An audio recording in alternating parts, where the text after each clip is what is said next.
আওয়ামী লীগ ক্ষমতায় আসার পর থেকেই লুটপাট করে বিদেশে অর্থ পাচার করছে বলে অভিযোগ করেছেন বিএনপির স্থায়ী কমিটির সদস্য গয়েশ্বরচন্দ্র রায়। এভাবে ক্রমাগত লুটপাট করে দেশের অর্থনৈতিক অবস্থাকে এখন বেহাল করে ফেলেছে বলে মন্তব্য করেন তিনি। অপরদিকে দেশের গণতন্ত্র ধ্বংস এবং স্বৈরা শাসন প্রতিষ্ঠার জন্য ভারতকে সরাসরি দায়ী করেছেন এলপিডিপির প্রেসিডেন্ট অবসরপ্রাপ্ত কর্নেল অলি আহমদ। রাজধানীতে আলাদা অনুষ্ঠানে এসব কথা বলেন তারা।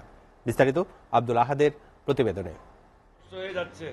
রাজধানীর মগবাজারে এলডিপির কার্যালয়ে দেশের সার্বিক পরিস্থিতি তুলে ধরে সংবাদ সম্মেলন করেন দলটির সভাপতি অবসরপ্রাপ্ত কর্নেল অলি আহমদ। আপনাদেরকে আমাদের দেশ পরিচালনায় ব্যর্থতার দায় নিয়ে সরকারকে পদত্যাগ করার আহ্বান জানান তিনি। অনেকগুলি অসম চুক্তিতে স্বাক্ষর করেছে, যার ফলে বাংলাদেশ ক্ষতিগ্রস্ত হচ্ছে। তারপরও কেন ভারত সরকার বাংলাদেশের জনগণের বিরুদ্ধে অবস্থান গ্রহণ করেছে তা বোধগম্য নয়। নির্বাচন পূর্ববর্তী আন্দোলনের ব্যর্থতার দায়ভার বিএনপিকে নিতে হবে বলেও জানান কর্নেল অলি আহমদ।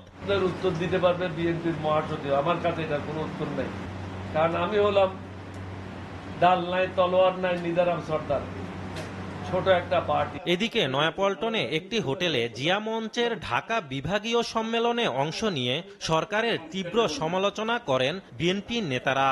মাত্র 3 দিন আগে ভারতের একটি সংবাদপত্রে প্রকাশিত হয়েছে যে বাংলাদেশ ব্যাংকের রিজার্ভ থেকে আবার টাকা চুরি হয়েছে।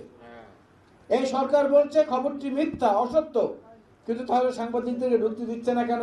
আজকে জনগণকেও বলবো, মানুষকেও বলবো যে আজকে এই দেশটাকে রক্ষা করতে হলে শুধু একা বেগম খালেদা জিয়া বা তারেক রহমানের একার দায়িত্ব না, এই দেশটাকে রক্ষা করতে হলে আপনার আমার সবার দায়িত্ব।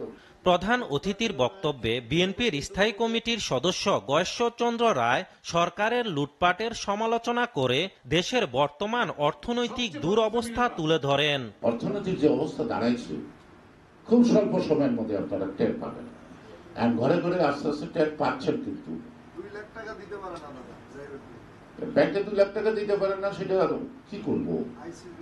কতটা হলো যে এই যে ইসলামিক ব্যাংকে যে অন ইসলামিক কার্যক্রম চলছে, এটা হাতছাড়া হওয়ার পর চলমান আন্দোলনকে আরো গতিশীল করা হবে বলেও জানান গয়েশ্বরচন্দ্র রায়। যারা নাকি নীতি নির্ধারক পর্যায়ে থাকে, যারা আন্দোলন পরিচালনা করে, তাদের মধ্যে যদি এরকম ভেজাল মাল থাকে, দুঃখ আছে কিনা আমি জানি না, তবে পথটা আরো লম্বা হবে।